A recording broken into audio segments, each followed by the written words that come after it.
یہ تمہارے سامنے قسمیں کھائیں گے تاکہ تم ان سے راضی ہو جاؤ، حالانکہ اگر تم ان سے راضی ہو بھی گئے تو اللہ ہرگز ایسے فاسق لوگوں سے راضی نہ ہوگا۔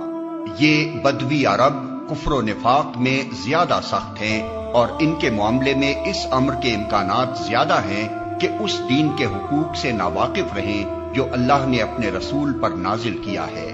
اللہ سب کچھ جانتا ہے اور حکیم و دانا ہے۔ ان بدویوں میں ایسے ایسے لوگ موجود ہیں جو راہ خدا میں کچھ خرچ کرتے ہیں تو اسے اپنے اوپر زبردستی کی چٹی سمجھتے ہیں اور تمہارے حق میں زمانے کی گردشوں کا انتظار کر رہے ہیں کہ تم کسی چکر میں پھنسو تو وہ اپنی گردن سے اس نظام کی اطاعت کا قلادہ اتار پھینکے جس میں تم نے انہیں کس دیا ہے، حالانکہ بدی کا چکر خود انہی پر مسلط ہے اور اللہ سب کچھ سنتا اور جانتا ہے۔ اور انہی بدویوں میں کچھ لوگ ایسے بھی ہیں جو اللہ اور روز آخر پر ایمان رکھتے ہیں اور جو کچھ خرچ کرتے ہیں اسے اللہ کے ہاں تقرب کا اور رسول کی طرف سے رحمت کی دعائیں لینے کا ذریعہ بناتے ہیں۔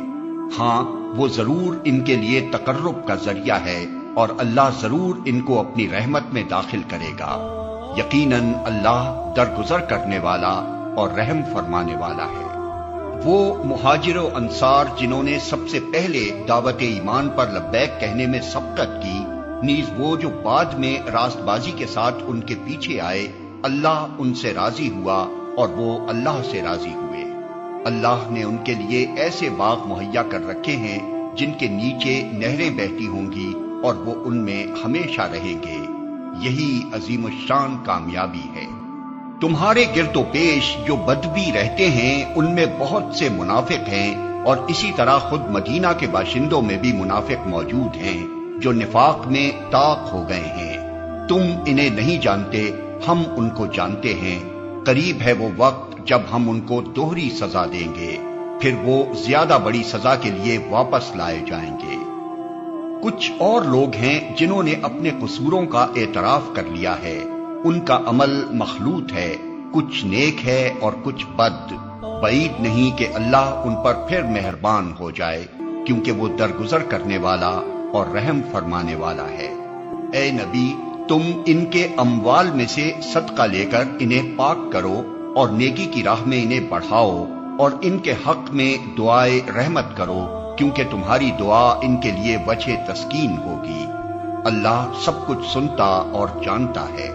کیا ان لوگوں کو معلوم نہیں ہے کہ وہ اللہ ہی ہے جو اپنے بندوں کی توبہ قبول کرتا ہے اور ان کی خیرات کو قبولیت عطا فرماتا ہے، اور یہ کہ اللہ بہت معاف کرنے والا اور رحیم ہے۔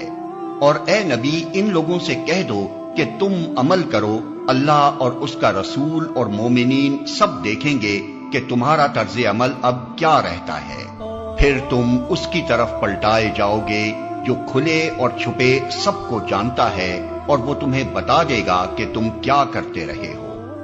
کچھ دوسرے لوگ ہیں جن کا معاملہ ابھی خدا کے حکم پر ٹھہرا ہوا ہے، چاہے انہیں سزا دے اور چاہے ان پر اثر نو مہربان ہو جائے۔ اللہ سب کچھ جانتا ہے اور حکیم و دانا ہے۔ کچھ اور لوگ ہیں جنہوں نے ایک مسجد بنائی اس غرض کے لیے کہ دعوت حق کو نقصان پہنچائیں اور خدا کی بندگی کرنے کے بجائے کفر کریں اور اہل ایمان میں پھوٹ ڈالیں، اور اس بظاہر عبادت گاہ کو اس شخص کے لیے کمین گاہ بنائیں جو اس سے پہلے خدا اور اس کے رسول کے خلاف برسرے پیکار ہو چکا ہے۔ وہ ضرور قسمیں کھا کھا کر کہیں گے کہ ہمارا ارادہ تو بھلائی کے سوا کسی دوسری چیز کا نہ تھا، مگر اللہ گواہ ہے کہ وہ قطعی جھوٹے ہیں۔